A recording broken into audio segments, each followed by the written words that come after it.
Hello friends, hi. ನಾವಿವತ್ತು chicken ಸಾರು ಹೇಗೆ ಮಾಡೋದಂತ, ಮಸಾಲೆ ಎಲ್ಲ ಹೇಗೆ ಮಾಡೋದಂತ ನೋಡ್ಕೊಂಡು ಬರುವ. ಸ್ಕಿಪ್ ಮಾಡದೆ ವಿಡಿಯೋ ನೋಡಿ. ಯಾರೆಲ್ಲ ಮೊದಲನೇ ಬಾರಿ ನನ್ನ ಚಾನಲ್ ನೋಡ್ತಿದ್ದೀರಾ, ಪ್ಲೀಸ್ ಸಬ್ಸ್ಕ್ರೈಬ್ ಮಾಡಿ, ಸಪೋರ್ಟ್ ಮಾಡಿ, ಕಮೆಂಟ್ ಮಾಡಿ, ಲೈಕ್ ಮಾಡಿ. ಬನ್ನಿ ಚಿಕನ್ ಸಾರು ಹೇಗೆ ಮಾಡೋದಂತ ನೋಡ್ಕೊಂಡು ಬರುವಲ್ಲ ಫ್ರೆಂಡ್ಸ್. ಇಲ್ಲಿಗೆ ಒಂದು ಬಾಣಲೆ ಬಿಸಿ ಮಾಡಲಿಕ್ಕಿಟ್ಟು ಅದಕ್ಕೆ ಮೆಣಸು, ನಿಮಗೆ ಖಾರ ನೋಡಿಕೊಂಡು ಮೆಣಸು ಹಾಕ್ಕೊಳ್ಬೇಕು. ಯಾಕಂದರೆ ಎಲ್ರಿಗೂ ಖಾರ ಇಷ್ಟ ಆಗೋದಿಲ್ಲ ಅಷ್ಟು. ಚಿಕನ್ ತುಂಬ ಖಾರ ಆದ್ರೂ ಇಷ್ಟ ಆಗೋಲ್ಲ, ಅದಕ್ಕೋಸ್ಕರ ಖಾರ ನೋಡಿಕೊಂಡು. ಖಾರ ಕಡಿಮೆ ಆದರೆ ಸ್ವಲ್ಪ ಕಡಿಮೆ ಹಾಕ್ಕೊಳ್ಳಿ. ಅಲ್ಲಿ ಸಾರು ಖಾರ ಆದರೂ ಟೊಮಾಟಿಗೆ ತುಂಬ ಇದಾಗುತ್ತೆ.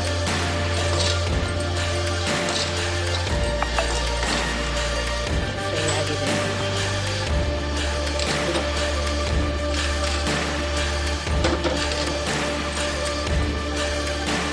ಬಾಣಲೆಗೆ ಸ್ವಲ್ಪ ಎಣ್ಣೆ ಹಾಕಿದ್ದೇನೆ. ಇಲ್ಲಿ 1 kgಗೆ 1 ಮುಷ್ಟಿಯಷ್ಟು ಕೊತ್ತಂಬರಿ, ಅದರ ಅರ್ಧ ಜೀರಿಗೆ.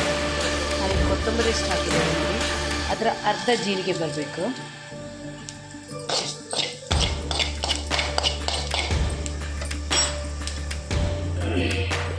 ಅದರ ಅರ್ಧ ಜೀರಿಗೆಗಿಂತ ಅರ್ಧ ಬಡಿಸೋದು.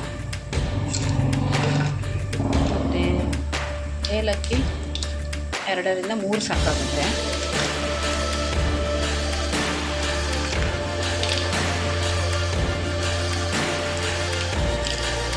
ನಾಲ್ಕರಿಂದ 5 ಲವಂಗ,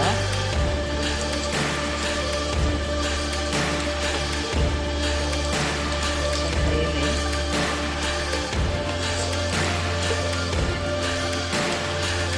ಸ್ವಲ್ಪ ಸಾಸಿವೆ,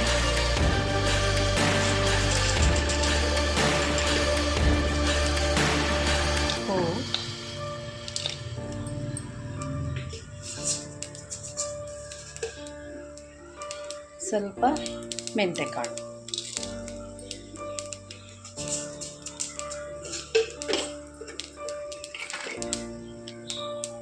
ಚಕ್ಕೆ,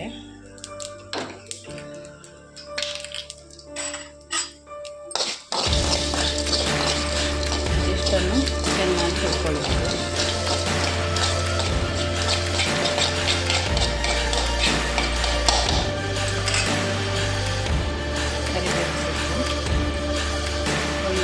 ಹೆಚ್ಚಿದೆ ಈರುಳ್ಳಿ,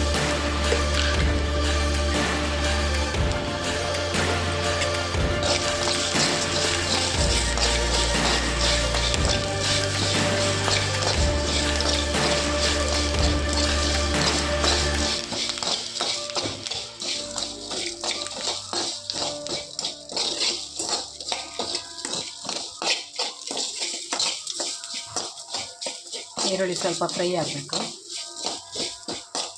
ಎಣ್ಣೆ ಮೊದಲೇ ಹಾಕಿದ್ರಿಂದ ಎಣ್ಣೆ ಹಾಕಬೇಕಂತ ಇಲ್ಲ, ಅದೇ ಸಾಕಾಗುತ್ತೆ. ಯಾಕಂದರೆ ನಮಗೆ ಚಿಕನ್ ಎಣ್ಣೆನೇ ಬಿಡುತ್ತಲ್ಲ, ಹಾಗಾಗಿ ಇದಕ್ಕೆ ಜಾಸ್ತಿ ಎಣ್ಣೆ ಯೂಸ್ ಮಾಡಬಾರ್ದು. ಸ್ವಲ್ಪನೇ ಫ್ರೈ ಆಗುವಷ್ಟು ಮಾತ್ರ ಎಣ್ಣೆ ಹಾಕ್ಕೊಳ್ಬೇಕು. ನನ್ನ ಮಗ ಹೀಗೆ ಹೊರಗಡೆಯಿಂದ ಟಿ ವಿ ನೋಡೋದ್ರಿಂದ ಸ್ವಲ್ಪ ಡಿಸ್ಟರ್ಬೆನ್ಸ್ ಆಗ್ತದೆ. ಸಾರಿ ಫ್ರೆಂಡ್ಸ್, ವಾಯ್ಸ್ ಕೇಳ್ಬೋದು ನಿಮಗೆ.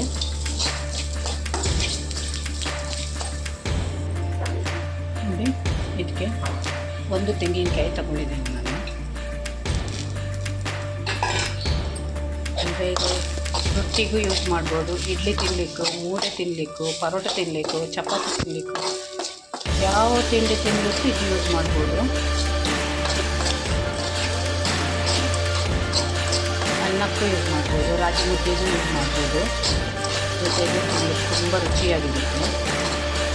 ನಾವು ಹೆಚ್ಚಾಗಿ ಕೋಳಿ ರೊಟ್ಟಿ ಹೀಗೆಲ್ಲ ತುಂಬ ಇಡ್ಲಿ, ಮೂಡೆ ಜೊತೆ ಈ ರೀತಿ ನಮ್ಮೂರಲ್ಲಿ ಈ ರೀತಿ ಮಾಡ್ಕೊಳ್ತೇವೆ. ಮಂಗಳೂರು ಉಡುಪಿ ಕಡೆ ಈ ಗ್ರೇವಿ ಜಾಸ್ತಿ ಯೂಸ್ ಮಾಡೋದು. ಫಂಕ್ಷನ್ಗೂ ಅಷ್ಟೇ.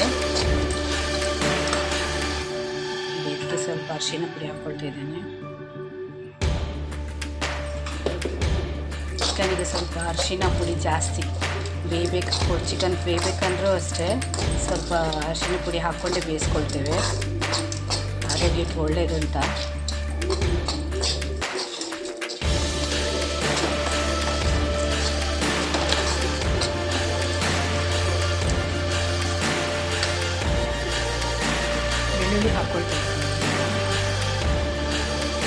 ನೋಡಿ ಇಷ್ಟು ಸಾಕಾಗುತ್ತೆ ಸಾರಿಗೆ. ಅಂದರೆ ಪರಿಮಳ ಬರುತ್ತೆ, ನಾವು ಫ್ರೈ ಮಾಡಿದ್ದು ತೆಂಗಿನಕಾಯಿಗೆ ಪರಿಮಳ ಬರುತ್ತೆ, ಅಲ್ಲಿಗೆ ಸಾಕಾಗುತ್ತೆ.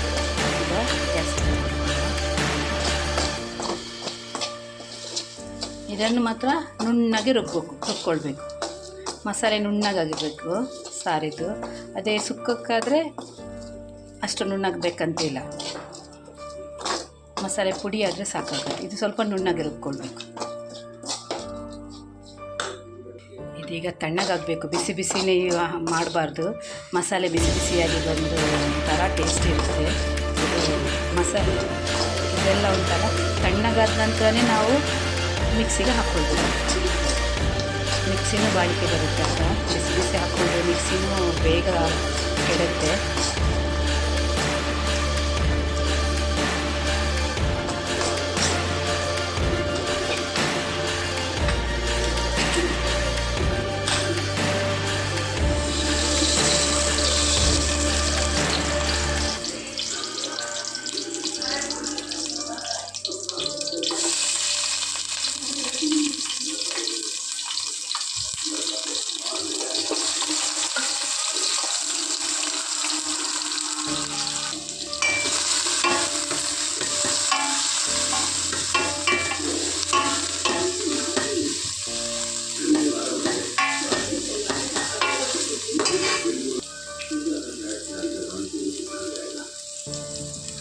ನೋಡಿ ಎಣ್ಣೆ ಹಾಕಿ ಈರುಳ್ಳಿ ಹಾಕಿ ಕಾಮೆಣ್ಸ್ ಹಾಕ್ಕೊಂಡಿದ್ದೇನೆ. ಕಾಮೆಣ್ಸ್ ಹಾಕಿಬಿಟ್ಟು ಈರುಳ್ಳಿ ಹಾಕಿದ್ದೇನೆ.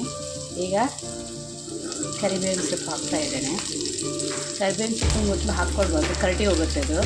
ಈರುಳ್ಳಿ ಹಾಕಿದ ನಂತರ ಹಾಕಿದರೆ ಕರಟಿ ಒಳ್ಳೆ ಕಾಗುತ್ತೆ, ಪರಿಮಳನೂ ಬರುತ್ತೆ.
ಸ್ವಲ್ಪ ಬಾಡಿಸ್ಕೊಳ್ಬೇಕು.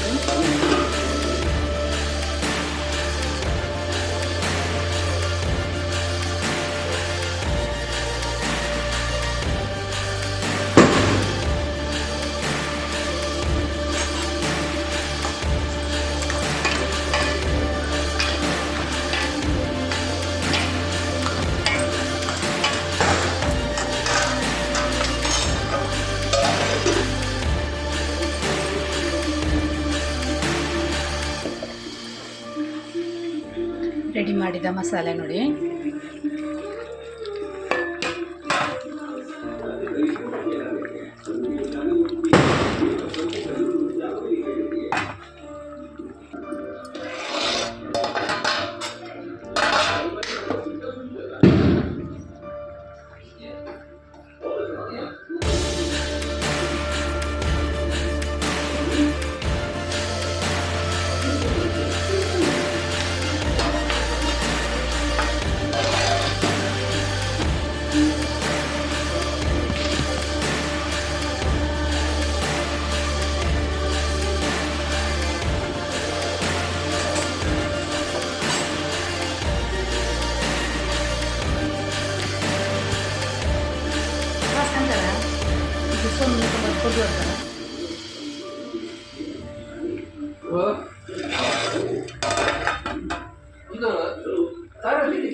ಚಿಕನ್ ಗ್ರೇವಿದು ರೆಸಿಪಿ ಇಷ್ಟ ಆದರೆ ಚಿಕನ್ ಸಾರು ರೆಡಿ.